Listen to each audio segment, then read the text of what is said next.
हम अब बात करेंगे अनुच्छेद 56 के बारे में। राष्ट्रपति के बारे में बात करते हुए हम अब बात करेंगे अनुच्छेद 56 के बारे में। अनुच्छेद 56 में है अनुच्छेद 56 राष्ट्रपति की पदावधि।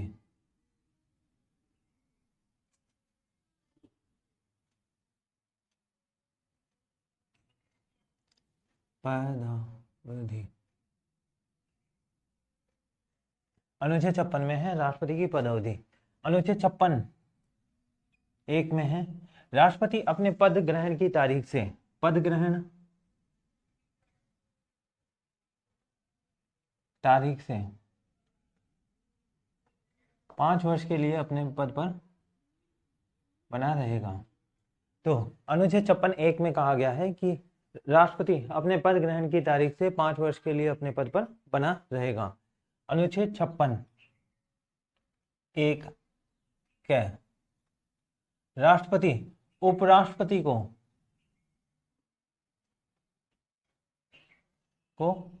संबोधित करते हुए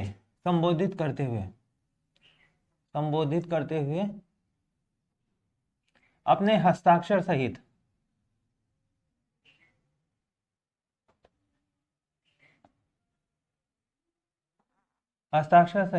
अपना त्यागपत्र उपराष्ट्रपति को देगा।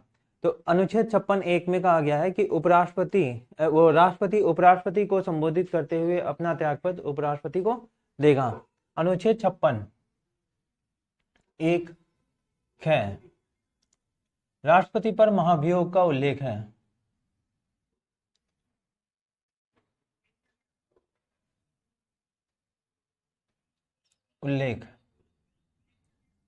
महाभियोग होता है राष्ट्रपति को हटाने की प्रक्रिया।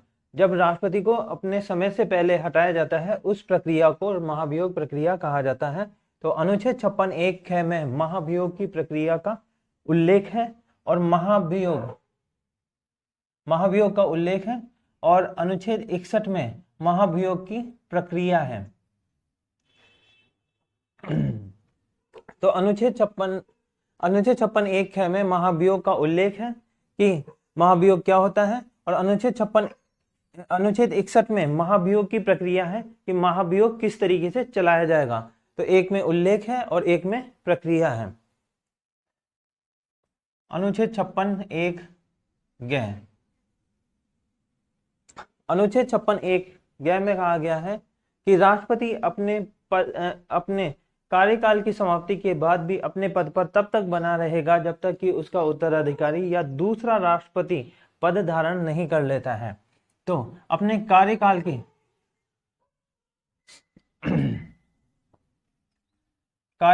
समाप्ति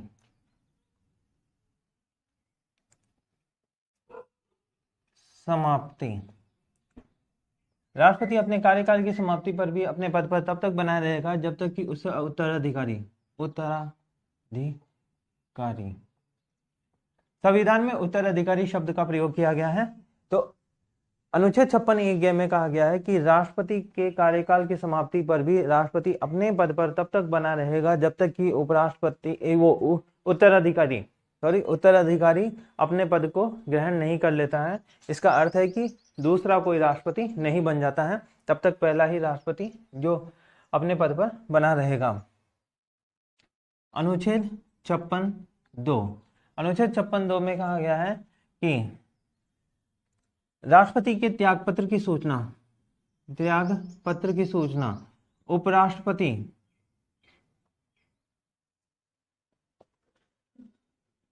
लोकसभा अध्यक्ष को देगा।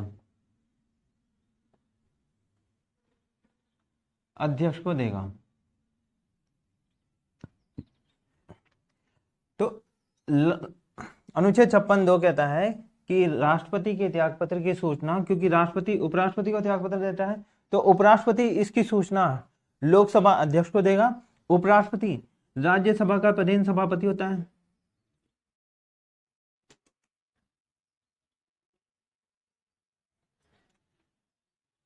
सभा का पदेन सभापति होता है। तो राज्यसभा का प्रधान सभापति उपराष्ट्रपति होता है, उपराष्ट्रपति को त्यागपत्र राष्ट्रपति देता है और राष्ट्रपति इसकी सूचना लोकसभा अध्यक्ष को देता है। अनुच्छेद 57,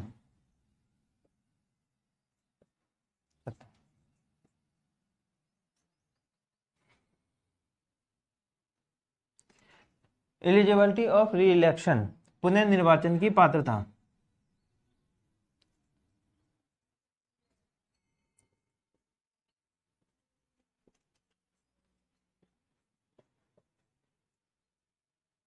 एलिजिबिलिटी ऑफ री इलेक्शन, पुनः निर्वाचन की पात्रता। तो संविधान के अनुच्छेद 57 में कहा गया है कि राष्ट्रपति का पुनः निर्वाचन,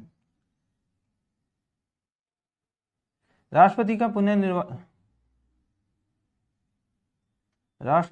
निर्वाचन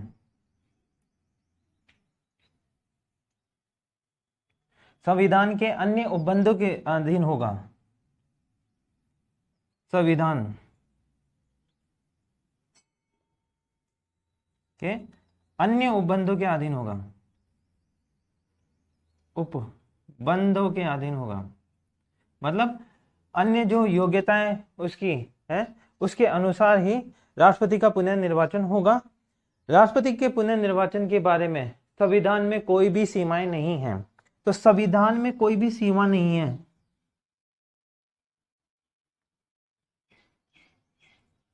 पुनः निर्वाचन की कोई सीमा नहीं है।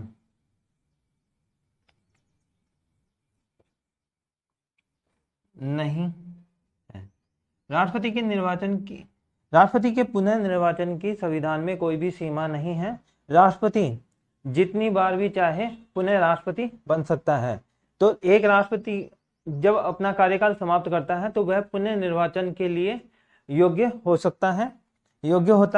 और ऐसे अब तक केवल 2 बार राष्ट्रपति बनने वाले, 2 बार राष्ट्रपति बनने वाले एकमात्र राष्ट्रपति हैं डॉक्टर राजेंद्र प्रसाद।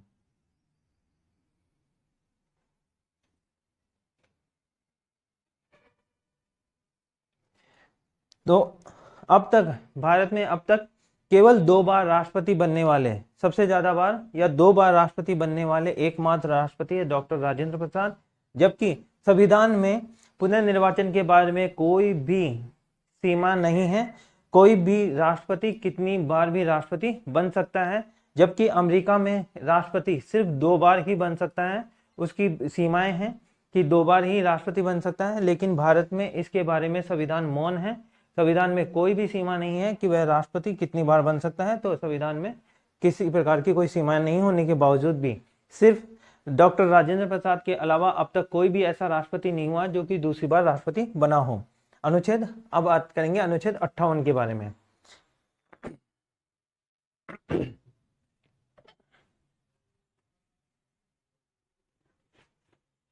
अनुच्छेद 58 के बारे में है। अनुच्छेद 58 में है राष्ट्रपति की अहर्ताएं।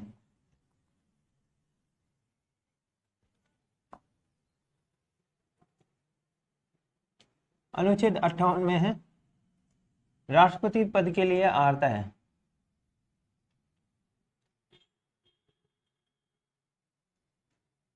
के लिए अहर्ताएं। तो संविधान में ये लिखा है, संविधान में है कि राष्ट्रपति पद के लिए अहर्ताएं शब्द का प्रयोग किया गया है, जिसे योग्यताएं भी कह सकते हैं या पात्रताएं भी बोल सकते हैं।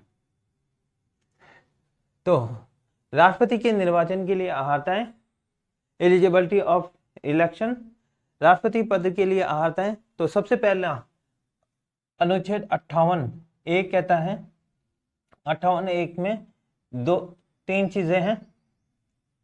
पहला है भारत का नागरिक होना चाहिए,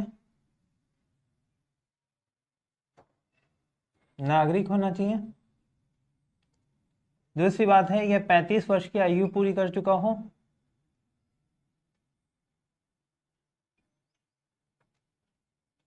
और तीसरी चीज है कि वह लोकसभा सदस्य बनने की योग्यता हो, सभा सदस्य बनने की योग्यता हो, योग्यता। तो इसमें क्या प्रश्न को बदल सकते हैं कि कई बार प्रश्न में पूछ लिया जाता है कि मूल रूप से भारत का नागरिक हो। तो मूल रूप से भारत का नागरिक हो, संविधान में ये कहीं पे भी नहीं कहा गया है कि मूल रूप से भारत का नागरिक हो। संविधान में ये कहा गया है कि भारत का नागरिक हो। दूसरी कि न्यूनतम आयु का उल्लेख है संविधान में। राष्ट्रपति के निर्वाचन के लिए न्यूनतम आयु 35 वर्ष बताई गई है। अधिकतम आयु का कोई भी उल्लेख नहीं है कि ना अधिकतम कितने वर्ष तक वह राष्ट्रपति हो सकता है।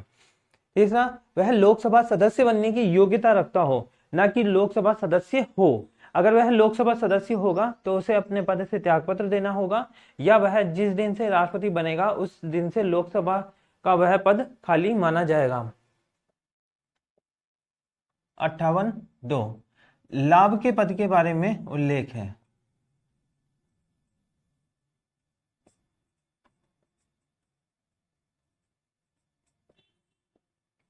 Office of the profit, office of the profit लाभ के पद के बारे में उल्लेख है। इसमें कहा गया है कि अगर वह लाभ के पद पर होगा तो उसे राष्ट्रपति बनने की योग्यता नहीं होगी। तो लाभ का अगर पद है तो उसे अपने पद से त्यागपत्र देना होगा। लाभ का पद, राष्ट्रपति का पद, राज्यपाल का पद, या राज्य के किसी मंत्री का पद,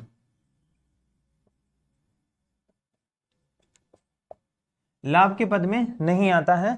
लाभ के पद में आता है जिसमें कि आप किसी को नौकरी दे सकते हैं, भूमि का आवंटन कर सकते हैं और खानों का आवंटन कर सकते हैं, तो जिससे कि दूसरे को लाभ हो, तो वह पद लाभ के पद में आता है। तो उस पद से राष्ट्रपति को इस्तीफा देना पड़ेगा। अनुच्छेद 59 पद, राष्ट्रपति पद की शर्तें।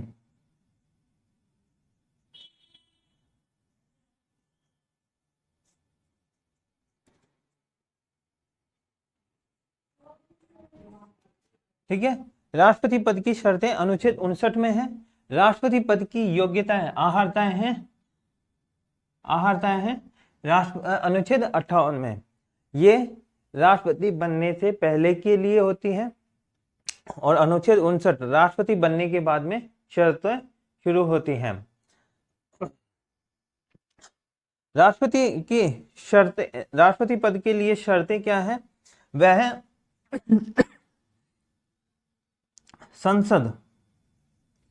संसद के किसी भी सदन का सदस्य नहीं होगा, चाहे वह लोकसभा हो चाहे वह राज्यसभा हो। तो वह किसी भी सदन का सदस्य नहीं होगा। जबकि अनुच्छेद 58 में कहा गया है कि लोकसभा सदस्य बनने की योग्यता होनी चाहिए। लेकिन अगर वह राष्ट्रपति बन जाता है, तो अगर वह राष्ट्रपति बनता है तो वह संसद के किसी भी सदन का सदस्य नहीं हो सकता है, या वह विधानसभा का भी सदस्य नहीं हो सकता है।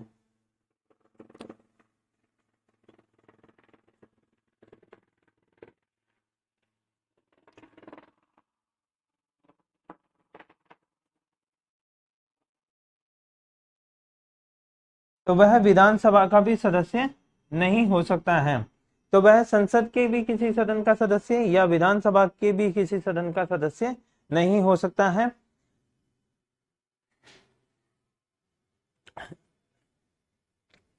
तो यह राष्ट्रपति बनने के बाद में शर्तें शुरू होती हैं कि वह संसद का भी सदस्य नहीं हो सकता है, ना ही विधानसभा का भी सदस्य नहीं हो सकता है।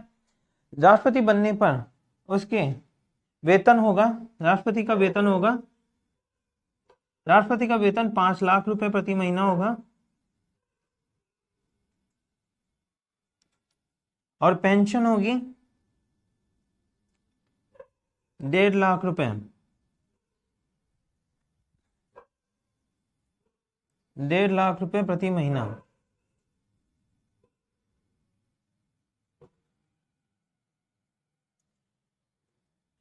राष्ट्रपति अपने पद पर बने रहने पर वह सरकारी आवास,